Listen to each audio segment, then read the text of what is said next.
Hello, and welcome back to The Director's Cut, brought to you by the Directors Guild of America. You can subscribe to our podcast on iTunes, Google Play Music, Stitcher, or our SoundCloud page at soundcloud.com/thedirectorscut.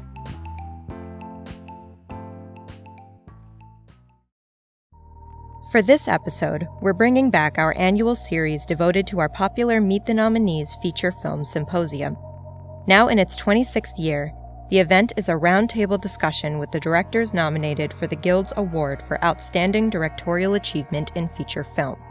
This year's nominees include Damien Chazelle, the director of La La Land, Garth Davis, the director of Lion, Barry Jenkins, the director of Moonlight, Kenneth Lonergan, the director of Manchester by the Sea, and Denis Villeneuve, the director of Arrival. Each of these talented directors were gathered on February 4th at the DGA Theater in Los Angeles to discuss the craft of directing and the making of their films with moderator Jeremy Kagan. So please enjoy part 1 of our Meet the Nominees special and listen to the 5 nominees share their insights on the challenging stage of editing and their unique approaches to portraying time in their respective films. Highlights include Mr. Villeneuve describing editing as the art of cheating, Mr. Chazelle discussing how his portrayal of Los Angeles as a city with no seasons was an attempt to replicate the feeling of being stuck in a loop during his first few years in LA, and Mr. Lonergan talking about how he made the past and the present seem similar for his film's main character.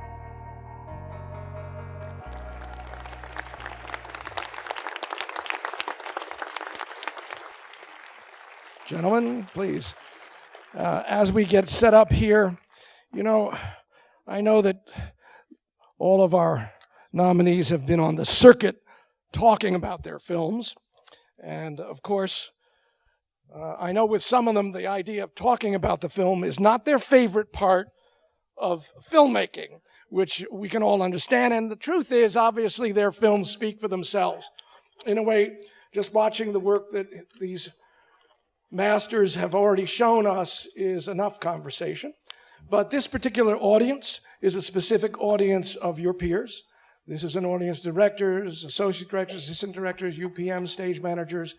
These are directors who are relishing the opportunity of your sharing your methodologies with us. And so in advance, we all thank you for being here and thank you for your work. It's a strange time we're living in. I was looking at George Orwell's 1984, who wrote about time and said, "The one who controls the past controls the future, and the one who controls the present controls the past." As I think about what that all means, one of the things that is true for all of your films is every one of your films deals with time. And what I'd like to discuss first is, as a director, how you were going to deal and did deal with time. Some of this obviously is in the writing, but obviously making choices to make sure either it's clear or it isn't clear. How do you, in fact, take on that issue of time in each one of your films? And Denis, I'm going to start with you, because obviously your film in many ways is about time. And the choices that you made for us to understand when transitions were happening between what is, quote, now and what is, in quote, in the future. Your very first scene is really a scene about the future. And it's shot in a specific stylistic way, contrast to, for example, things we're seeing now in this particular scene that we just saw. So how did you sort of, as a director, start to take on, how am I going to deal with the differences of time in the movie? First of all, I will say that the main thing for me, the main concern was emotions. That because the time machine in Arrival is Amy Adams. And to make sure with Amy that from an emotional point of view, if someone was seeing the movie a first time, a second time, a third time, the emotional logic will hold. That was my main concern with her. And I will say that from a stylistic point of view with Bradford Young, we decided that we will shoot, basically the movies mostly shoot in tableau and we used a total different lenses, total different not objective, sorry. Not enough coffee this morning, so my English is, but different lenses, and we decided that we will shoot because past was linked with a specific emotion and specific moment, and with strong intimacy that we will be like in the bubbles of the characters. So the rest of the movie is not shot like that, but the past is shot with in a very, very, very close up, very intimate way. Very. And were those shots more handheld, at least? Yes. And as the main character is getting, let's say, it's something that the audience will not notice but might feel, is that as Amy's character is getting more and more haunted by those visions, slowly we start to shoot her as we shot the future. I mean, she's getting more and more shot closely and held. It was like a way to reassure us, I think, as we were shooting to have that kind of logic, inner logic. Part of this, and this is going to apply to all of you in the sense of about timing, is editorial. The choices were some of the choices of when she's freezing and stopping, when she's walking back and forth from the shell, and she has these future past memories. Did you know that these were going to be the choices that were being made? Was that plotted out beforehand? Yes. I had those were the specificity of the vision sometimes changed in the editing room, but those moments were planned and calculated and designed with the cinematographer and Amy. And when you said the change in the editing room, can you give us an example where that did happen? The truth is that Arrival was not an easy movie to make. It's maybe my toughest cinematic experience. The editing process was a long and exciting and painful one. and because the thing is, the story and the inner structure of the was clear, and the screenplay character were clear, everything, but the process, the learning process, we faced some challenges regarding logic and regarding rhythm and tension. And we had to compress and there are some moments, like honestly, the moment where if you saw the movie, there's a moment where we fall into a kind of documentary style when one of Jeremy Renner's characters start to explain to us what happened. That is something that Joanne Walker and I came out in the editing room in order to,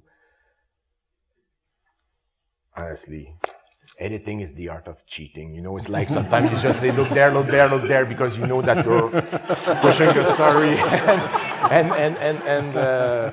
It's we worked hard to make sure as well that the logic, that the the emotional journey were clear, and that the audience will be challenged enough intellectually, but we figured out that if the movie was too much of an enigma, we were missing the catharsis impact of the movie. So I was trying to find the right equilibrium. Me personally, at the beginning, my cut was a bit more obscure. Mm-hmm. And as I was moving forward, with Joe, we decided to give a bit more to the audience, make it more clear, because I realized quickly that, in a screenplay, words are powerful. When it says, oh my God, those backward and flash forward, it's easy to read, but to convey, we realized, Joe and I, that we were against 100 years of cinematic language, Yes. That once an audience thinks that it's the past, to reverse that thought is not an easy thing, and it was a long editing process in order to give just enough information and to keep the pleasure and still keep the challenge of the movie, I hope. When you say that your cut was more obscure, who were you listening to who was telling you in the relationship in the editing room, got to make this clearer? Who was telling you it? The thing is that I deeply love editing. It's my favorite part of the film process. If I wasn't a director, I would be an editor. I deeply love it. But I can't edit by myself because I feel that I could, but I know definitely that my movies are better because I'm working with a strong editor. And I love that tension in the editing room. And it's for me, it's not about winning who is right or wrong. It's about what's best for the movie. Mm-hmm. And for a movie like this one, we add, honestly, to more than some movies. You can just keep it for yourself and show it to the audience once it's over, when it's finished. Like I had several times, but for this specific one, I had to do test screening with friends of people who didn't give. We cannot swear, is it? Yes, you can. It's fine. Okay. Yes, but you have to do it in French. But you can. Yeah. Or Mandarin. No, but it's people you understand that don't care about me. No, but it's just making tests to see what the audience was getting, because I was feeling too close to the. So it's really it was like a collaborative process between Joe and I. And I must say that he was more of a strong advocate to give more, and I'm happy I followed him. This is a question for all of you. In fact, I'm going to ask all of you answered, and then Kenneth, I want to ask more specifically about how you dealt with it. But in talking of time, would each one of you just tell us approximately what your pre-production time is, approximately what your shoot time is, and approximately what your edited time was? Do you kind of have an idea of that for yourself, Denis? Your pre-production? No, boy, time is blur right now. I think I had like something like 6 months of prep, but there's like little intimate prep that I had with my production designer to all the design of the movie was done, and I love to storyboard a lot. More I'm evolving as a filmmaker, the more I love to storyboard and to alone with my storyboard artist. Got it. And so it's like I would say 6 months. The shoot was, I think, 50 days, and editing went forever. I mean, it was like we were like I would say overall a good 6 months of post. Got it. But we edited the movie until the last second because it was a very fragile project. I mean, it's like the movie came together. You know, it's like either color timing can have a strong impact on a film, but this one, like with the VFX, part of the main characters were, as you know, CG. So it's like, and they were part of the dynamic of the dramatic structure. So it's like the movie came alive, like the Frankenstein stand just at the last second when you push the final button. And it's really, really at the last second. There's like a movie like Sicario that at the director's cut, I could sleep. I was okay. I knew the movie was there, you know. But this one, it was like a nightmare, I would say. Yeah. Nightmare's over, I think, at least for now. Yeah. Kenneth, just in terms, I just want to hear the pre-production time, shoot, and post, just general, so we have an idea. It's a little hard because I think we were scouting in Cape May a year before we started shooting, but then we took time off and you're worrying about the schedule. And then I suppose we officially started hiring people 2 months before we shot. Wow. So it was pretty tight. We were also wrestling with actors' schedules a lot, and we were trying to fit our shoot into the winter because the winter and the progression from winter to spring was so important for the movie. So I'd say about 2 months of really intense prep, but then, you know, a year earlier scattered. And then the shoot was 32 days, I think, which was really intense, too intense, far too intense. And then I think we finished, then we edited over the spring and summer. We were mostly done by October, but then I think October, November, and then we were at Sundance in January, and then I spent 6 months doing about 3 weeks more worth of work. So, we'll hear more. Damien, the pre-production on this, production time and post-production, just a general idea so we can have a well, I guess somewhat similarly. I mean, we had a lot of stops and starts, so all that kind of, you know, moments where we thought the movie would go and then it would fall apart. So there was scouting time built into there. I think once we finally kind of were hard prepping, it was about three months before shooting. But again, that was kind of after a few other iterations. And then the shoot was 40 days, and then post was a while. I mean, it was maybe about 8 months, 8 to 9 months. But that, you know, including sound and color and everything. Garth, for you, how the pre-production, production, post, a general idea about the time? Yeah, like I was involved with the screenplay as well with Luke Davies. So, and part of that was meeting the family and going on location in India and trying to retrace Rue's steps. So like I was on and off for about a year, and I call it pre-production. So it's not official production, where you work your ass off. And I was probably doing that for a good 4 or 5 months, because it took about that long to find the child as well. And then the official, pre-production was about 8 weeks. And we shot for 6 weeks in India and 4 weeks in Australia. Director's cut was about 13 weeks, and probably another 5 or 6 with the producer's input. And, probably similar to these guys, another 6-7 months for post-production, yeah. And Barry, for you? Yeah, we had kind of like a pre also, because we had to cast local actors in Miami. So myself and Adela Romansky, first producer on the project, we started going to Miami about a year before actual pre-pro, just trips here and there. And then it was about 8 weeks of actual prep, 25-day shoot. And then it was about a very slow post process. It's because we were just calling in a lot of favors. So we'd work for like 3 or 4 months, and then we'd pause, then we'd do some sound, then we'd pause, do some color, then we'd pause. But it was exactly the amount of time we needed. Got it. Kenneth, your movie as well deals with time. There are sequences where there are clearer flashbacks, but you even open, if I remember correctly, sort of on the past, and then we don't know the next moment when we're finding him shoveling, doing his work, whether that is that time or not. So how are you, as a director, perceiving how you're going to communicate time shifts in your movie? Well, it's interesting, and it's also interesting to hear about Arrival, because we ended in the script.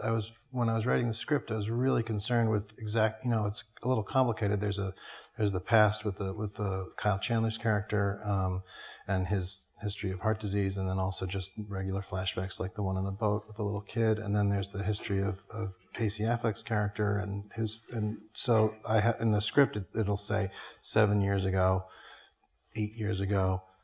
And then it'll say this scene directly follows the previous flashback scene, just for myself, because I marked it all out in the chronology. But then when directing the film and also editing it, everything tended more towards obliterating any particular perceptual difference between the past and the present. That was partly by accident, but it was partly one of a series when that happens, when you have that series of accidents that all point in the same direction, and you realize it's not so accidental.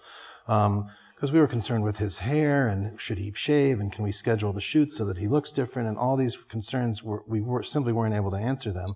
And it then became a question of just his costume and his behavior.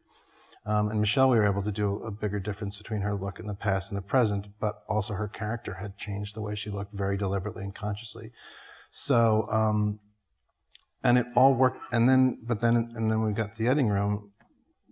That idea seemed really strong to not make a big difference between the present and the past, because he's somebody who's carrying his past around with him so actively that for him there isn't much difference. And Jennifer Lame, my editor, said fairly early on, she said she loved the idea that there are 2 stories going on simultaneously, not so much that we're seeing flashbacks, but that we're seeing inside his head and outside of his head. And so there's no stylistic difference in the flashbacks whatsoever, and there's very little introduction to them when we cut. There's a couple of times when you see him, I think only maybe 1 or 2. In the script, there was a lot of Lee sits in the chair staring out the window, cut to 7.5 years ago, exactly. And that became simply opening the refrigerator and then suddenly being the movie moving to what he's thinking about that was 7 years earlier. In the process, as with Denis, did you go through, is this clear? And when it wasn't, where were you in terms of making editorial choices? It seemed to us that we were able to, that it was either clear right away or it would be clear soon enough. And that was reinforced after the first couple of screenings, which were small friends and family screenings. And, some people knew right away that the flashbacks were flashbacks. Some people were a little confused by the first one, but then they caught on, and that seemed to me to be good enough. There was the very, very first, well, except for the opening scene, the very, very first flashback was just a cutaway from him driving the car through winter to sitting on the boat in a yellow T-shirt and looking kind of cheerful. And that one was actually, it's the shortest flashback, and it's the one we worked on the most, because after the first screening, which was for 20, many people thought he had gotten on a boat and then back in the car because we had failed to do it well. And I was like, no, he's not on a boat suddenly. He's back in time. Didn't you get that? And they're like, no, we didn't get that. So we played around with whether that should be 2 shots, whether it should be introduced by the water and then the boat and then him. Anyway, but we really liked the idea that it was just like an image of him in a different circumstance, and then you'd catch up later. Did you do any sound change in that image? Because I know the image, and just anything to give another aspect to, okay, this is shifted. Yeah, we were always interested in what we were doing with the sound when we were going into the flashbacks. I think the sound, there's driving sound, there's winter sound, and there's that kind of car roar, and that goes away immediately.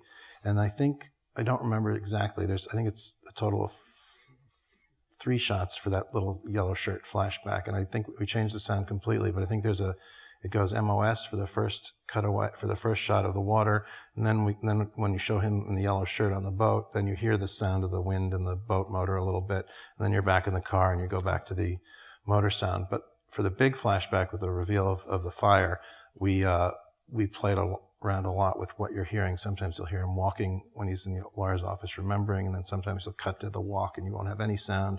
And that was just sort of feeling our way through it to mix it up. It's interesting you say that part of the editing process is feeling your way through it. Well, almost the whole thing, I would say. I mean, all this analysis is afterwards. Right. So what's fascinating too is that, sometimes when we look at films, and we have to acknowledge, and I think we all do, that it's an evolutionary process. It's not finished until that moment when you pushed your button, but it keeps shifting and changing. That's sometimes the joy of the process, and sometimes it's frustration.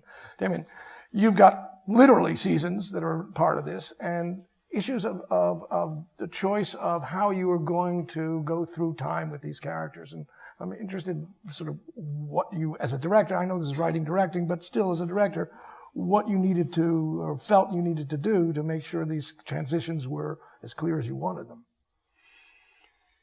Yeah, I mean, I think there was just that basic structural idea of the seasonal kind of chapters that I kind of loved as something to own right away, mainly because LA, coming from the East Coast, LA struck me as a place without seasons.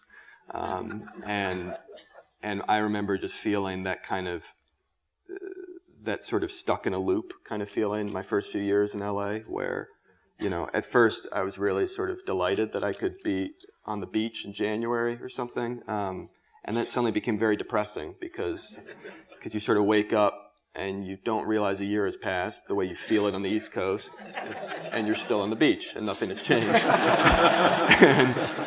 and so that kind of, to me, that felt actually germane to the idea of the movie, of people who are in a little way, sort of living in their heads or living in their dreams, not really able to project those dreams into reality, at least for most of the movie.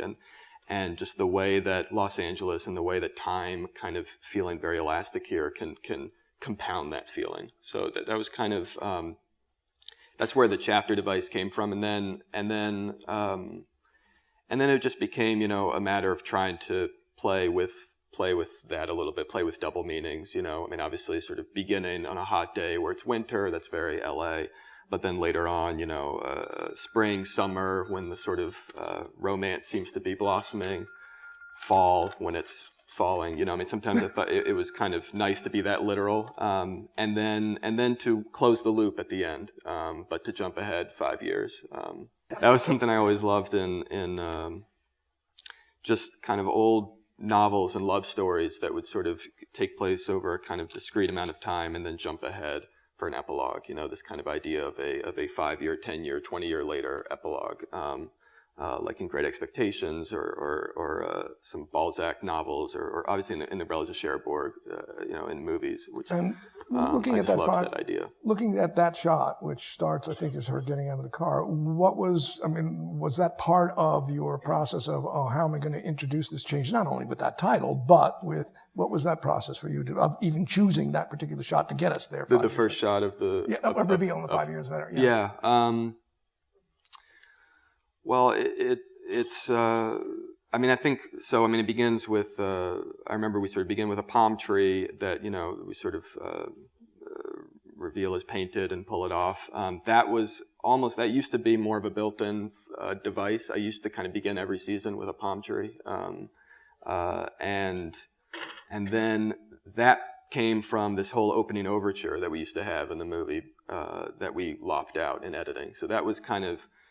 We took out this giant overture in editing, and then suddenly all these palm trees throughout the movie seemed kind of not to have any place. And so we just started lopping off palm trees, but we had this one at the end that still felt, even though it hadn't been seeded as a device the way it was in the script, it still felt, again, kind of beautiful and seemed to speak a little bit, especially at the end, to, the illusion of it all.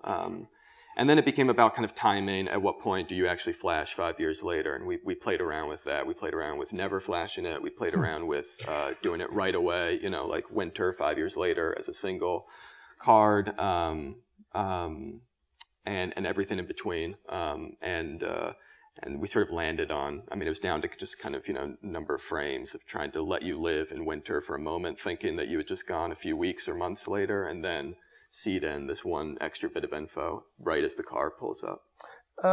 Since this is an editorial decision, and as I said, timing to some degree, or at least dealing with time for all of us, is much in the editing room. There's a moment when one of the songs, I think it's in their house, where they both sit down at the piano, and you kind of flash to, or it seems to be, their process of his in the rehearsal process and performing, and hers getting the play ready, and then you come back to the piano. And was that one of the moments where in the editing room that happened, or was this also pre-planned?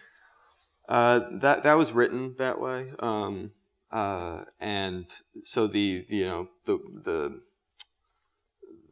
there was a lot of playing around within the basic structure of that, but I liked the idea. I mean, especially kind of I love the idea that in a musical, every song is this kind of step out of time, and you can kind of, it gives you room to play with time a little bit, Obviously there's certain real-time numbers that just kind of happen. They're either diegetic or they just sort of happen in front of you. But then obviously you can use songs to course over a montage or to, but I liked the idea here of kind of jumping forward in time with this song, but then cycling back at the end as though it's, it's like my editor and I, Tom Cross and I, we would describe it as they're sitting there at the piano not really knowing what's coming, and there's a certain kind of point, a certain sort of sadness, I guess, to that they're singing about hope and about dreams coming true, but something about the music has a little melancholy in it, and then certainly something about the images that we flash of what's going to happen to their relationship has this kind of built-in sadness to it. So when you go back to them, we project all of that onto them, even though with the actors, obviously we just shot it in real time. Since that observation about each musical number having its own, in a sense, time. I mean, you have the wonderful scene on top of the Hollywood Hills, which is, I think, a oneer. So therefore, that piece of music and dance is that piece of time. And then there are other pieces like you break up, like obviously the wonderful sequence we just saw, or the sequence in the planetarium, where time really sort of shifts. So you talk about, again, the consciousness of which choices in time you wanted to deal with. Yeah, well, I mean, I remember weirdly being very inspired by, there's like a throwaway part in Before Sunset, the Linklater movie, where Ethan Hawke is like talking about a book he's always wanted to write, and how it's a book about, his idea for the book was to do a pop song, have the book last 3 minutes long, the length of a pop song, and within that is a whole story, because this guy's listening to the song and thinking about this or that, and but the time span of the book is 3 minutes, but it's a full saga. And so it just seemed to me like it's kind of, obviously movies tend to be a little more difficult to play with time in that way than literature. You can't really do the Madeleine Proust kind of thing as easily. But musicals, I think, allow you to do that because songs, the musical numbers are these kind of projections of characters' inner feelings. So it's interior language, you get to kind of really live in how they see the world. And that means that you can flash forward in time. That means you can circle back. It means you can stay right there with them, but completely upend other rules of physics, whether it's gravity or whatever. I mean, you can kind of, anything the imagination can do, you can do without, but keeping this framework of reality. That's what I like about musicals, that they still exist in the real world. Musicals are not utter fantasy. They start on real terrain, and it's about how you lift up from there and come back down. It's that sort of transition that's beautiful about them. Thank you. Well spoken. A little bit of time change in your movie, huh? A hell of a lot of time. It was a nightmare. Yeah, so at least there are 5 or 6. If they're small ones, there's 5 weeks later, 6 weeks. 2 months later when he's under the bridge. There's lots. So how were you as a director dealing with it? I had to cry in the shower, really. Big shell. Yeah, it's going. Well, I mean, we were honouring the truth of the story too, so we were kind of bound by the time of the story and what happened, the events. There was also, the one thing that was interesting was about identity and about, if you think about it, Saru only had 5 years in India of his life and then 25 years in Australia. Right. And in many ways, he thought he was more Australian than Indian. So that was a kind of a fascinating thing to play with. And then also when he starts to dig up the past later on in the film, we see both times come together. So past and present kind of come together. And that was a really exciting thing to explore as a director because, we could play with sound and the editing was kind of experimental and you just didn't kind of know where you were. So you're kind of inside Saru's head where he was trapped between two worlds, the past and the present. When you say that about the editing, I'm thinking about there are sequences where, for example, his mother is looking for him by the water, and he's also, as an adult now, Davis, walking into the water. So there are similar kind of moments here. But then you introduce Gurdu, the brother, in Australia. So now, not only is time shifted, but space has shifted now. And how did that evolve for you? Well, I mean, one of the challenges for me as a director was Google Earth. I mean, it's boring. People on computers, phones, tablets, it's some of the worst thing you can possibly shoot. So that was incredibly challenging. My inspiration was Peter Weir, Picnic at Hanging Rock. I thought if he can make that rock powerful, I can make Google Earth powerful. So I had to kind of dig into that. But, it was all what was not spoken about the character, what he was hiding from everybody, which is not visual. So one of the things that I thought could help is to just bring Guru back. Because for me, he's like the spiritual totem of the film.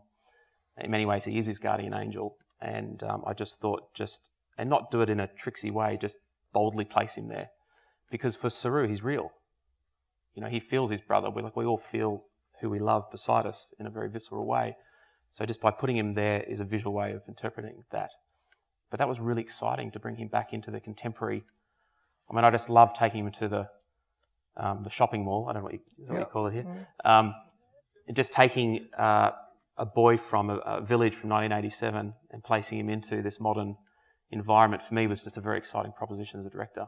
So. Choices of lenses for those, because I remember there's one time when the two of them are running up on the mountain and he sees him by a rock formation quite far away. And I think you have a couple shots of that. Did you ever say, okay, I need to shoot this just as it would be? Did I need to change lenses, or what was going on as a director making the choices to have this work in time? Yeah, that whole sequence was where, again, I was playing with two worlds colliding. So when they go for that run with Lucy, they go very high up in Hobart and suddenly the world is below them like a Google map. And it was like we were inside his head and the world was kind of entwining. I mean, I'm just a big believer in those kind of heightened moments need to feel very real. And there was something about that rock formation that was very indigenous to me. It felt almost like a connection to India in somewhat. So to see Guru on those beautiful indigenous rocks and just the simplicity of a very, very long lens, I do like a long lens, I thought it just had its own power. So it was just very simple. Setting it up, I'm interested. He's pretty far away. Yeah.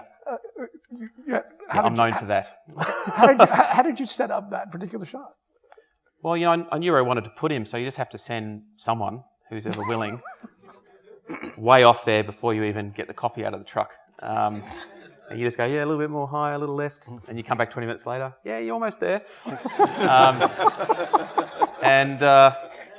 Yeah, look, I did that on top of the lake as well. It's just one of those, I do like getting the cameras into places you don't usually get them. And you're willing to wait. Yeah, totally, of course. That's what it's about. Well spoken. We're going to go back to that willing to wait. Barry, for you, you've got 3 sections, three total different times.